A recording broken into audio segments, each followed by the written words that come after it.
تو شریعت نے تو ہر چیز کی نسبت دل کی طرف کی ہے نا.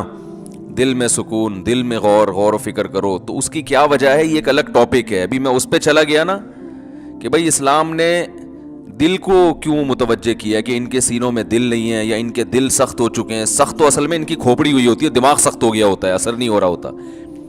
تو وہ ایک الگ بات ہے, اس کے میں اشکال کے جواب دے بھی چکا ہوں, ابھی میں اس طرف نہیں جاؤں گا. لیکن عام محاوروں میں نسبت دل ہی کی طرف ہوتی ہے. بھائی ہم نے تمہیں اپنا دل دے دیا, اس کے تمہارے دل میں اس کی محبت نہیں ہے. تو اس محاورے میں آپ کی دل سے جو مراد ہوتی ہے میری بھی فی الحال وہی مراد ہے, تاکہ بات آگے چلے نا.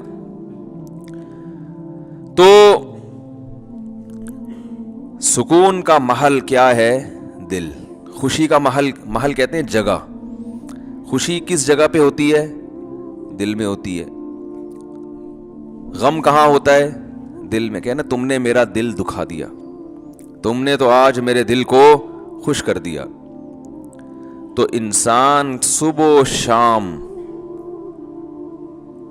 سکون کے لیے کوششیں کرتا ہے, خوشی کے لیے کوششیں کرتا ہے. تو خوشی کے لیے انسان کی جو کوششیں ہوتی ہیں, تو جب ان کوششوں میں کامیاب ہوتا ہے تو خوشی محسوس کہاں ہوتی ہے؟ دل. تو پتہ یہ چلا, دیکھیں انسان خوش ہوتا ہے اپنی محبوب چیز کے ملنے سے, ایسا ہی ہے نا. تو دل کب خوش ہوگا؟ جب دل کو اس کی محبوب چیز ملے گی. دل چاہ رہا ہے یہ کھا لو, کھاؤ گے تو خوش ہو جاؤ گے. دل چاہ رہا ہے یہ کر لو, وہ کام کر لیا تو خوش ہو جاؤ گے. دل چاہ رہا ہے کہ یہ چیز مل جائے, گاڑی مل جائے, مل جاتی ہے تو دل کیا ہوتا ہے؟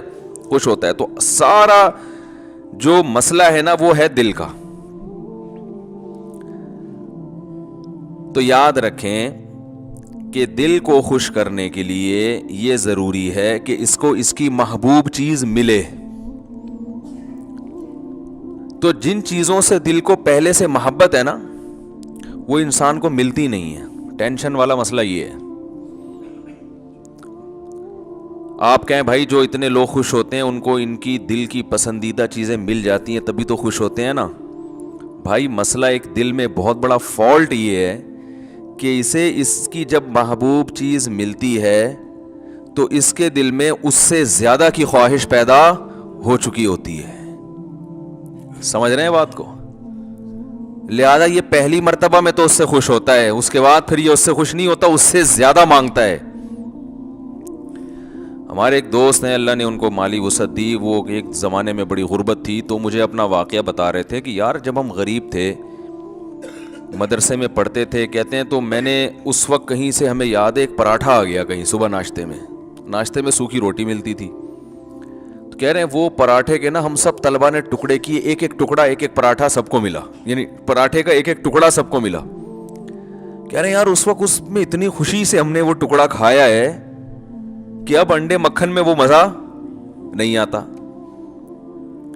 وجہ کیا ہے؟ اس وقت غربت تھی, اس وقت پراٹھے کی محبت تھی. یار صبح روٹی کھا رہے ہیں, کسی دن پراٹھا مل جائے تو ایک ٹکڑا ملا تو دل اتنا خوش ہوا جتنا کوئی ڈیفنس کلفٹن میں رہنے والا مکھن کباب پہ خوش نہیں ہوتا. تو کہنے لگا یار اب تو سب کچھ مل رہا ہے لیکن وہ خوشی نہیں ہوتی. تو وجہ کیا ہے بھائی؟ جب اس سے کم مل رہا تھا تو دل میں پراٹھے کی خواہش تھی, جب پراٹھا ملنا شروع ہو گیا تو اب خواہشات اس سے.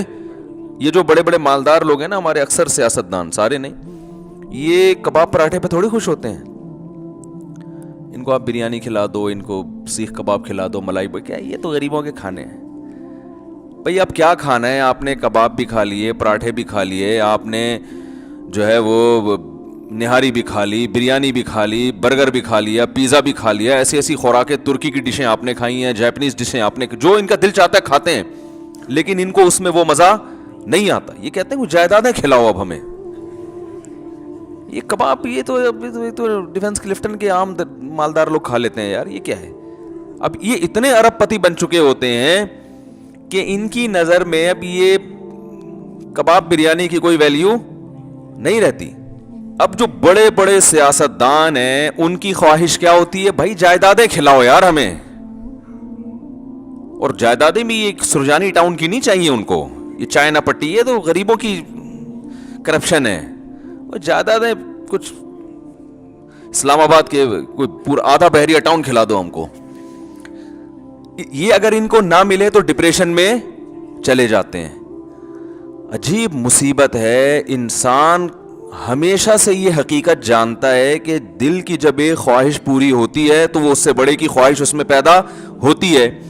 تو یہ عجیب بات ہے کہ یہ تو کبھی خوش ہو ہی نہیں سکتا. یہ ایک ایسی حقیقت ہے جس کو ساری دنیا کے سارے ماہرین مانتے ہیں, لیکن پھر بھی وہ دنیا سے محبت کرتے ہیں. تو بتاؤ کبھی ایسے دل کو سکون مل سکتا ہے؟ آج آپ کی خواہش ہے یہ مل جائے, تو جب وہ ملے گا نا تو اس سے آگے کی خواہش پیدا ہو چکی ہوگی, پھر اس سے آگے کی پیدا ہو چکی ہوگی.